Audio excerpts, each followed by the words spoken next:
ইরানের ইসলামী বিপ্লবী guard corps আইআরজিসির নৌবাহিনী সাগরে ঝড় তুলেছে। তারা বড় ধরনের সামরিক মহড়ার দ্বিতীয় ধাপে ব্যালিস্টিক ও ক্রুজ ক্ষেপণাস্ত্র নিক্ষেপ করে তাক লাগিয়ে দিয়েছে। শুক্রবার সকালে ইরানের ভেতরে বিভিন্ন স্থাপনাস্থল থেকে এসব ক্ষেপণাস্ত্র উৎক্ষেপণ করা হয়। লক্ষ্য ছিল সাগর ই ওমানের নির্দিষ্ট টার্গেট। আইআরজিসি জানায়, সব ক্ষেপণাস্ত্র অত্যন্ত নির্ভুলভাবে লক্ষ্যবস্তুতে আঘাত হানতে পেরেছে। মহড়ায় একযোগে কয়েক ধরনের ক্রুজ ক্ষেপণাস্ত্র ব্যবহার করা হয়। এর মধ্যে ছিল কাদর 110, কাদর 380 এবং কাদির ক্রুজ ক্ষেপণাস্ত্র। পাশাপাশি একটি ব্যালিস্টিক ক্ষেপণাস্ত্রও নিক্ষেপ করা হয়।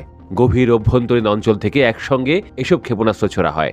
আইআরজিসি আরও জানায়, মহড়ার সঙ্গে যুক্ত বিভিন্ন ড্রোন সিস্টেমও একই সময় আক্রমণাত্মক অনুশীলনে অংশ নেয়। এসব ড্রোন শত্রুপক্ষের সম্ভাব্য ঘাঁটির অনুকরণে তৈরি করা লক্ষ্যবস্তু শনাক্ত করে সফলভাবে ধ্বংস করেছিল। দ্রুত আঘাত হানার সক্ষমতা, পারদর্শিতা দেখিয়েছে এই ড্রোন। ইরানি নৌবাহিনীর জাহাজে স্থাপন করা আকাশ প্রতিরক্ষা ইউনিটগুলোও অগ্নি পরীক্ষা দেয়। এসব প্রতিরক্ষা ব্যবস্থা শত্রু বিমানে অনুকরণে তৈরি বিভিন্ন এয়ার টার্গেটের বিরুদ্ধে প্রতিরোধ গড়ে তোলে। মহড়ার সূত্র অনুযায়ী শত্রুর এই অনুমানিক বিমানগুলো ইরানের দ্রুতগতির নৌকা এবং উপকূলীয় অঞ্চল লক্ষ্য করে আক্রমণ চালানোর চেষ্টা করছিল। এই মহড়ার অন্যতম প্রধান লক্ষ্য ছিল যুদ্ধ প্রযুক্তির স্থায়িত্ব পরীক্ষার পাশাপাশি শত্রুর সম্ভাব্য ইলেকট্রনিক যুদ্ধ ব্যবস্থা মোকাবিলা করার প্রস্তুতি। মহড়ায় অংশ নেওয়া অস্ত্র ও প্রতিরক্ষার প্রযুক্তির সক্ষমতা যাচাই করা হয় কঠোর পরিস্থিতিতে। সংশ্লিষ্ট কমান্ডাররা জানান, ইলেকট্রনিক জ্যামিং বা শত্রু সাইবার হস্তক্ষেপের মুখেও সব সিস্টেম স্বাভাবিকভাবে কাজ করেছে। বৃহস্পতিবার শুরু হওয়া এই মহড়ার প্রথম দিনেই আইআরজিসি নৌবাহিনী তাদের উপস্থিতি জানান দেয় মার্কিন সামরিক জাহাজকে সতর্কবার্তা পাঠিয়ে। পারস্য উপসাগরে ব্যস্ত নৌরুটে এসব মার্কিন জাহাজ নিয়মিত চলাচল করে। কিন্তু ইরান জানায়, তাদের প্রভাব বলয়ের ভেতরেই বিদেশি বাহিনীর যে কোনো তৎপরতা ঘনিষ্ঠ নজরদারিতে রাখা হবে।